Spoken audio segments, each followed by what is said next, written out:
Pembelajaran berbasis masalah adalah suatu model pembelajaran yang melibatkan peserta didik untuk memecahkan suatu masalah melalui tahap-tahap metode ilmiah, sehingga peserta didik dapat mempelajari pengetahuan yang berhubungan dengan masalah tersebut dan sekaligus memiliki keterampilan untuk memecahkan masalah.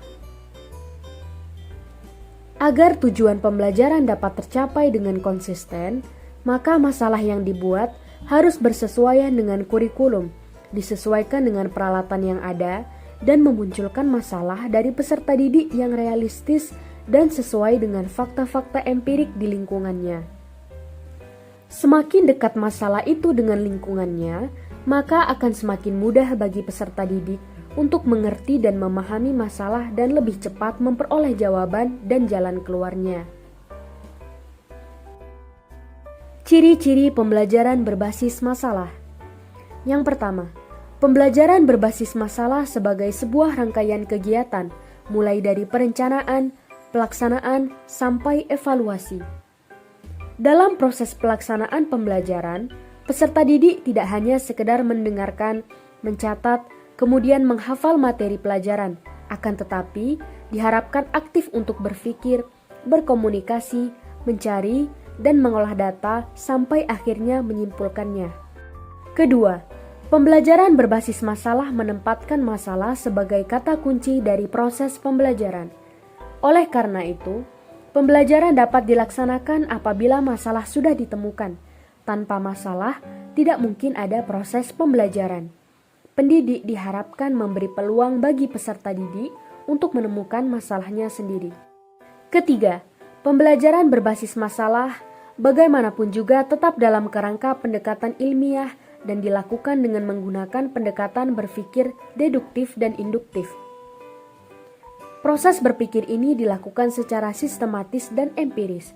Sistematis artinya berpikir ilmiah dilakukan melalui tahapan-tahapan tertentu, sedangkan empiris artinya proses penyelesaian masalah didasarkan pada data dan fakta yang jelas. Karakteristik pembelajaran berbasis masalah. Yang pertama, learning is student-centered, artinya proses pembelajaran dalam PBL lebih berorientasi pada siswa sebagai orang yang belajar. Oleh karena itu, PBL didukung juga oleh teori konstruktivisme di mana siswa didorong untuk dapat mengembangkan pengetahuannya sendiri. Kedua, authentic problems form the organizing focus for learning, artinya masalah yang disajikan kepada siswa adalah masalah yang otentik, sehingga siswa mampu dengan mudah memahami masalah tersebut, serta dapat menerapkannya dalam kehidupan profesionalnya nanti. Ketiga, new information is acquired through self-direct learning.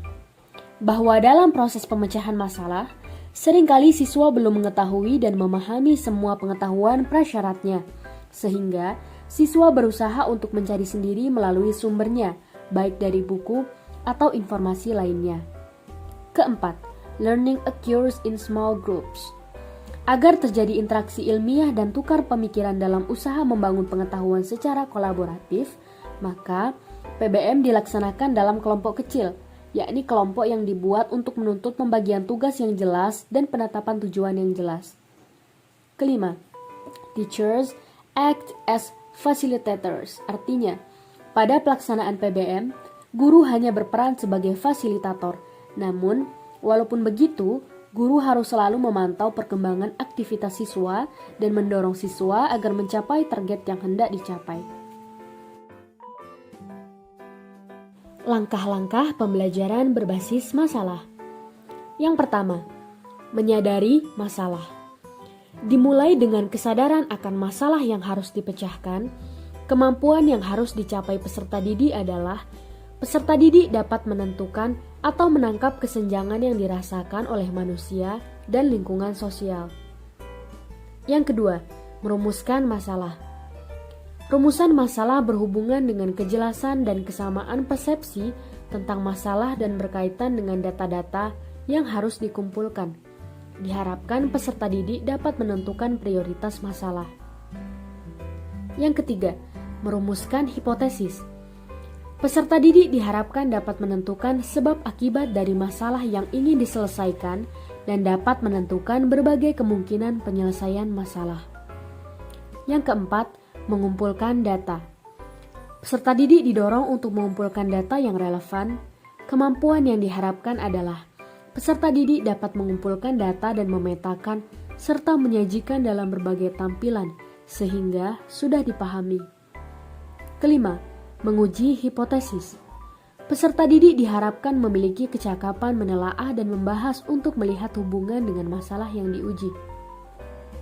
Yang keenam, menentukan pilihan penyelesaian.